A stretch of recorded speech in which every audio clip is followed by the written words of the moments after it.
The Christmas lights outside my window were glowing so brightly they almost mocked me. My son's house sparkled with holiday cheer, every bulb carefully strung, every decoration perfectly in place. And then came the moment that will be burned into my memory forever.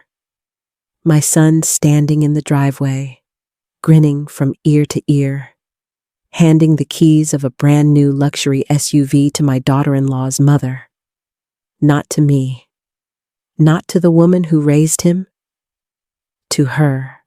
I stood at the window, clutching the little box they had placed in my hands earlier. A plastic trinket, cheap, hollow, and insulting. Something you might give a child as a joke, not a mother who had poured her life into raising a son. I remember shaking it gently, hearing the hollow sound inside, and realizing it held no value, no meaning, just an object chosen with the kind of thoughtlessness that cuts deeper than words ever could. I forced a smile when they gave it to me. The kind of smile mothers wear when they are expected to be gracious, no matter how deeply they are hurting. But inside, I was breaking. My heart ached in ways I can't quite describe. To see the woman who had only recently entered our family basking in admiration, sliding into leather seats that probably cost more than a year's worth of groceries.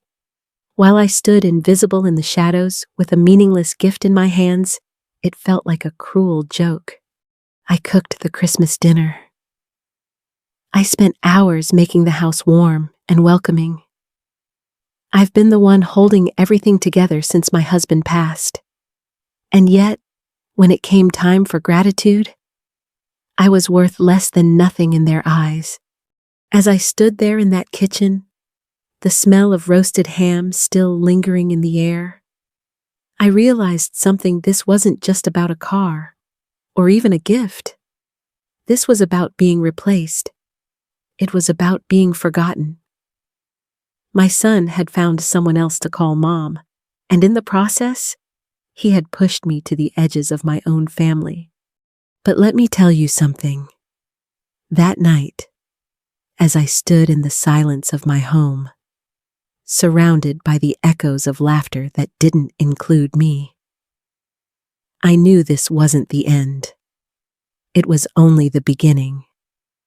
What started as humiliation would soon reveal the truth about sacrifices, betrayal, and a story far darker than anyone could have imagined.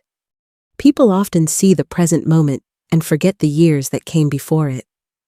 They see an old woman standing quietly in the corner, maybe smiling politely, maybe staying out of the way, and they assume that's who I've always been, someone small, someone easy to overlook. But the truth is, I built the very foundation of the family that now treats me as though I'm a guest in my own life. When my husband passed away, I didn't fall apart, though I had every reason to. I stayed strong because my son needed me. Long before that, when he was just a boy, I worked 2 jobs to keep food on the table and shoes on his feet. I remember standing in the cold at 06:00 in the morning, waiting for the bus to my first shift, then racing home just in time to start dinner before heading off to my second job. I told myself every blister on my hands, every ache in my back, was worth it if it meant my son had a chance at a better life. There were nights I went without meals so he could have seconds. Birthdays where the presents were small, but the effort behind them was enormous. And when college came, I dipped into savings I didn't even have. I cashed out retirement accounts, pawned jewelry my husband had given me, and pretended it didn't hurt because the look on my son's face when he walked across that graduation stage was worth more than anything I could have owned. But even then, I noticed small cracks in how he saw me. The thank yous that sounded rehearsed, the phone calls that grew shorter, the way his new life slowly edged me out of the picture. At first, I told myself it was natural. Children grow, they build their own lives, and mothers learn to let go. But sometimes letting go feels more like being pushed away, When he married, I wanted so badly to be embraced by this new chapter. I welcomed his wife with open arms, cooked the meals she liked, and even changed traditions so she could feel included. I told myself it was the right thing to do, that I was making room for the new family he was creating. And yet, the more I gave, the less I seemed to matter. Decisions were made without me. Gatherings planned where I was an afterthought. I became the person you invited out of obligation, not desire. Even with my grandchildren, the dynamic grew uneven. I babysat when they needed me, dropped everything to help at the last minute, and bought little gifts with the few dollars I could spare. But I began to notice how their other grandmother was celebrated while I was tolerated. She came with expensive presents, glamorous stories, and a shine that I could never match. And slowly, my quiet sacrifices, the hours, the cooking, the caretaking looked dull next to her sparkle. What hurt the most wasn't just being overlooked. It was the entitlement that crept in over the years. The subtle comments about how I was too frugal or too old-fashioned. The way they laughed when I saved wrapping paper, or when I cooked from scratch instead of ordering takeout. They dismissed it as quirks, but each dismissal chipped away at the respect I thought I had earned. Still, I swallowed the hurt. I smiled, I nodded, and I convinced myself that love was about giving without keeping score. That being a mother meant showing up even when your presence was taken for granted. But deep down, a question began to form. How much giving does it take before there's nothing left of you? That night at Christmas, when I stood holding that meaningless little gift, while another woman was handed the keys to a luxury car, the answer became painfully clear. This wasn't just an accident. This wasn't just forgetfulness. It was a pattern that had been building for years, and I had chosen to ignore it. The years of sacrifice, the love poured into every meal, every dollar saved, every moment spent putting them first, it all led to this realization. I was no longer the center of my family. I wasn't even a priority. I had become replaceable. And as much as that thought hurt, something inside me shifted. I felt the ache of betrayal settle into my bones, but alongside it grew something sharper, a suspicion, a sense that what I had just witnessed was not the whole story. Because sometimes betrayal doesn't end with humiliation. Sometimes it's only the first sign of something much worse. The first cut was quiet, but the second one was sharp enough to leave a scar. After that Christmas night, I told myself maybe I was being too sensitive. Maybe the car was just a gesture. Maybe the silly little gift wasn't meant to hurt. I wanted so badly to believe it was just a misunderstanding. But life has a way of pulling the curtain back, and sometimes it does so in front of an audience. It happened at a family gathering not long after. We were sitting around the table, the kind of Sunday dinner I used to host in my own kitchen when my husband was alive. I had prepared countless meals over the years, pots of stew that simmered all day, pies baked until the crust turned golden, the kind of meals that pulled everyone together. But this time, I was only a guest. I remember setting down the casserole I had brought, a dish that had once been my son's favorite, and watching how it was nudged to the side, barely touched, while the spotlight shone on the spread his mother-in-law had catered in. People fussed over her recipes, complimented her taste, while mine sat forgotten. I laughed it off at first, or tried to. But then came the moment that stripped away whatever illusions I still held. My granddaughter, sweet and innocent, climbed into her lap and called her Grandma. Not Grandma Linda or Grandma Ellen. Just Grandma, the way my own children had once called me. And my son beamed proud, as though she had earned a title that belonged to me. I felt the room spinning, everyone clapping and smiling as if they hadn't just erased me in plain sight. It wasn't about the food. It wasn't even about the name. It was about what it meant that slowly, in front of everyone, I was being replaced. And then, as if to twist the knife, I overheard something I'll never forget. My daughter-in-law joked that I was set in my ways, too frugal, too outdated, that maybe I should just relax and let others take over. The table laughed. I sat there with my hands folded in my lap, cheeks burning, trying not to let the tears fall. That was the moment the truth sank in. I wasn't part of the inner circle anymore. I wasn't the heart of the family I had built. I was the outsider, tolerated but not cherished, invited but not truly included. And the worst part, they didn't even hide it. They didn't even care if I noticed. I left early that night. I told them I was tired, but the truth was, I couldn't bear to sit at that table any longer.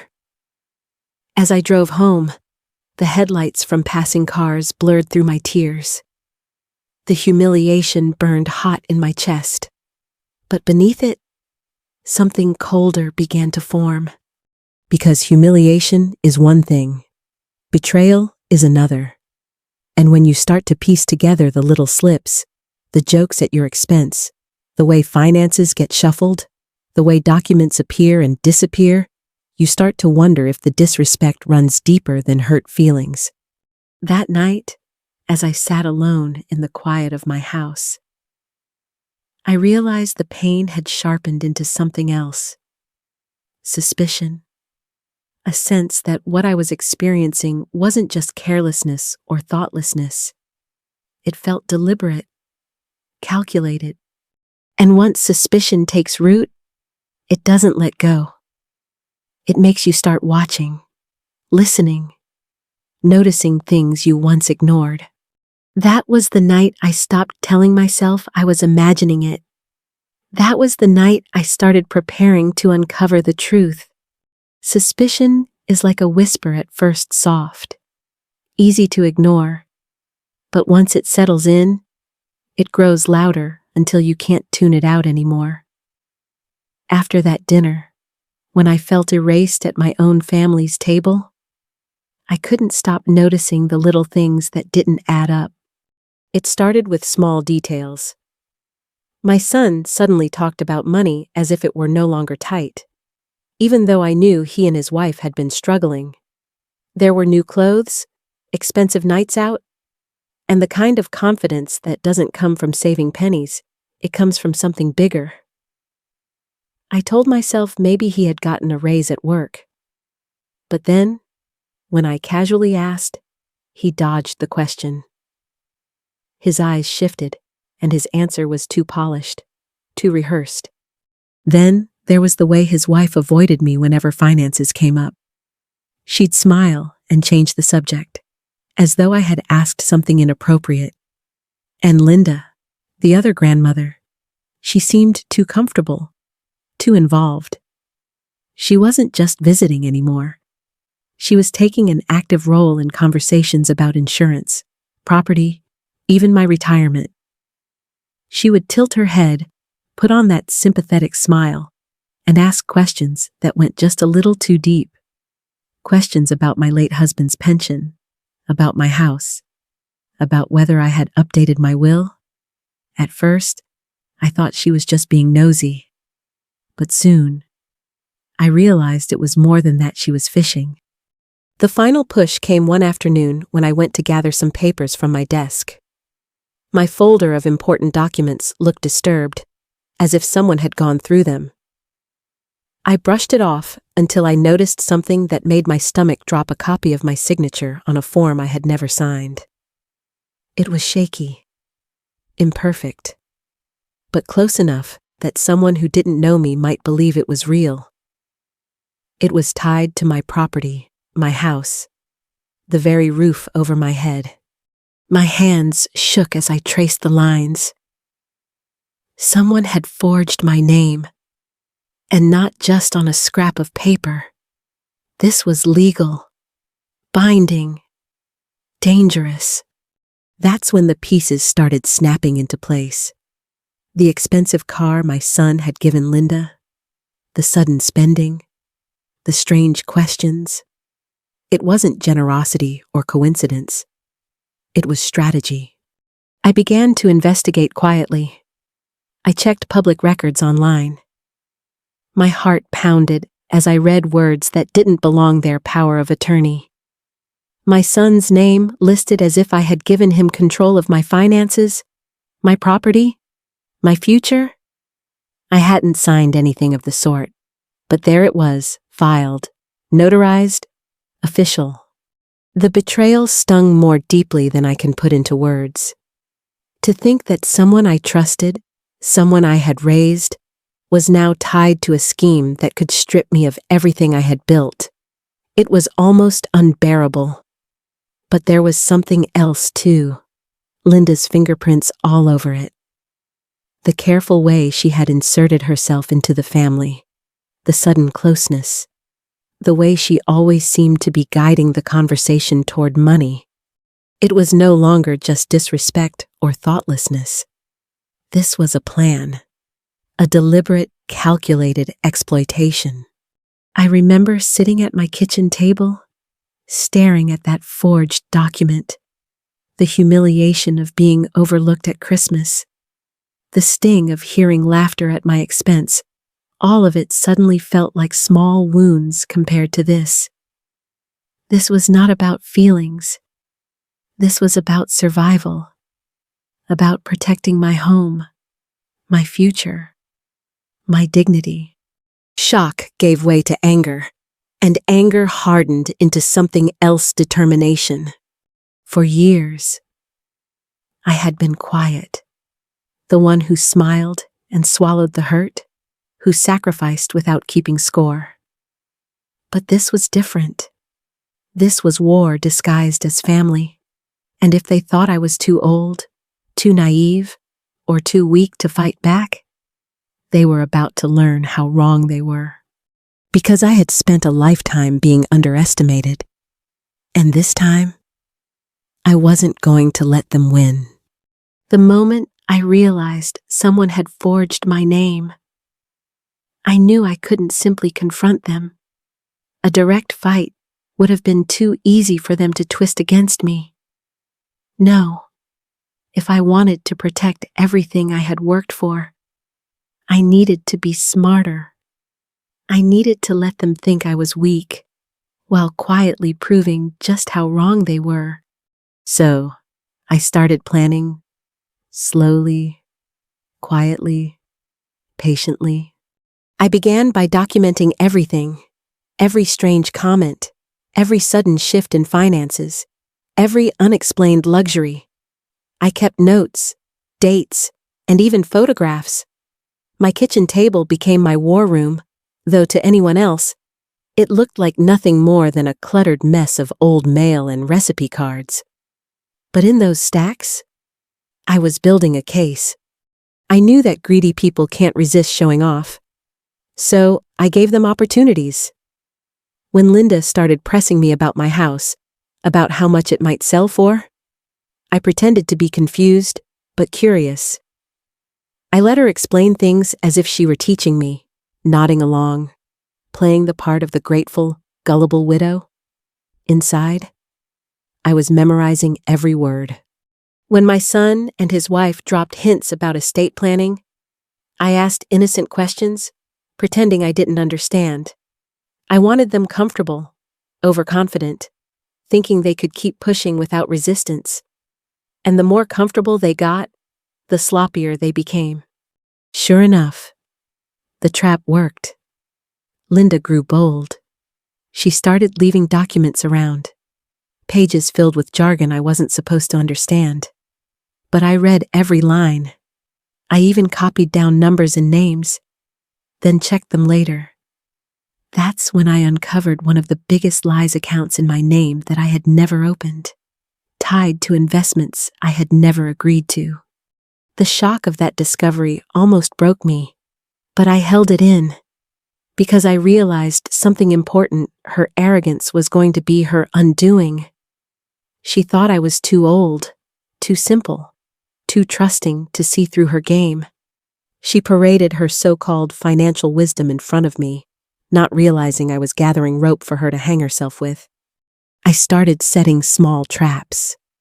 I asked leading questions, ones that seemed harmless but forced her to reveal just a little more than she should. Each time, I kept my face blank, my voice soft, my hands folded like a woman grateful for guidance. Inside, I was smiling.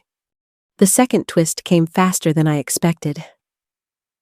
Linda, so sure she had me where she wanted, tried to rush me into signing a document, one that would have handed over control of my assets under the guise of simplifying things.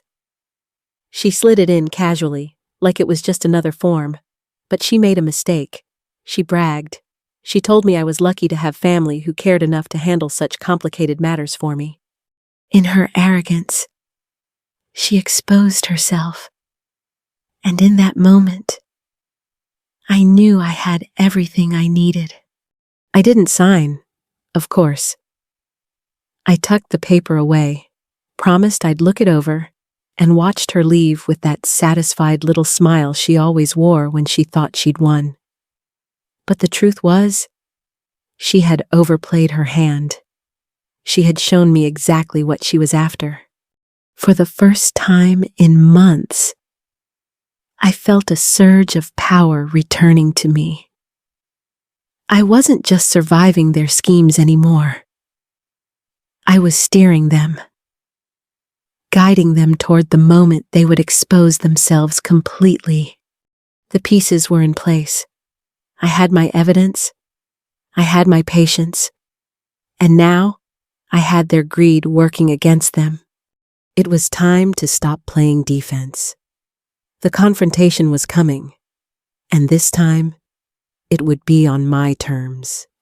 The day of reckoning came sooner than I thought. I didn't raise my voice, and I didn't storm in with accusations. Instead, I invited them into my living room, the same place where we had once shared birthdays, holidays, and laughter. But this time, the air was heavier. I laid everything out on the table, literally. Copies of the forged documents, bank statements that bore my name without my consent, and notes I had taken with dates, times, and details. I had even recorded their promises, their slips, their arrogance. Piece by piece, I revealed the truth. I watched the color drain from their faces. My son shifted in his seat, unable to look at me. His wife fidgeted nervously, her bravado cracking. And Linda, the woman who had orchestrated so much of this, tried to hold on to her composure. But her arrogance faltered under the weight of hard evidence. It was the silence that spoke the loudest. No excuses, no laughter this time. Just the undeniable truth staring them in the face. I told them, calmly, that I had already taken the documents to my lawyer, that the authorities were aware of the forgery, that there would be consequences, not whispered warnings or quiet shaming, but real, tangible consequences. Linda's schemes were about to unravel in the very system her own pride had underestimated. The justice felt powerful, but it wasn't joyful. Watching my own son, shoulders slumped, realizing the depth of his betrayal, it broke something inside me. He wasn't just guilty, he was ashamed, and shame, I knew, would linger long after the legal battles ended. When they left my house that evening, it wasn't with triumph or victory on their faces. It was with defeat. Linda would face the law. My son and his wife would carry the weight of their choices. And I would carry the knowledge that sometimes the people you love most can wound you deepest. Justice was served, but it came with a price. The family I had sacrificed everything for would never be the same. And yet, as I gathered the papers from the table and tucked them back into their folder, I felt a strange sense of peace. I hadn't just defended my home or my finances. I had defended myself, my worth, my dignity. This wasn't just the end of their scheme. It was the beginning of a new chapter for me. Looking back, I realized this journey was never just about money or forged papers. It was about dignity, about remembering that my worth was never tied to the gifts I received, the titles I held, or the roles others tried to push me into. My worth was built over decades of love, sacrifice, and resilience. Betrayal hurts most when it comes from those closest to you. But I also learned something powerful. It doesn't define me. Their choices revealed who they were. But my choices revealed who I am. And I chose to stand tall, to protect what was mine, and to remind myself that being underestimated can sometimes be the greatest advantage. I think many of us, especially as we grow older, feel overlooked or dismissed. We give and give quietly until one day we realize the balance has tipped too far.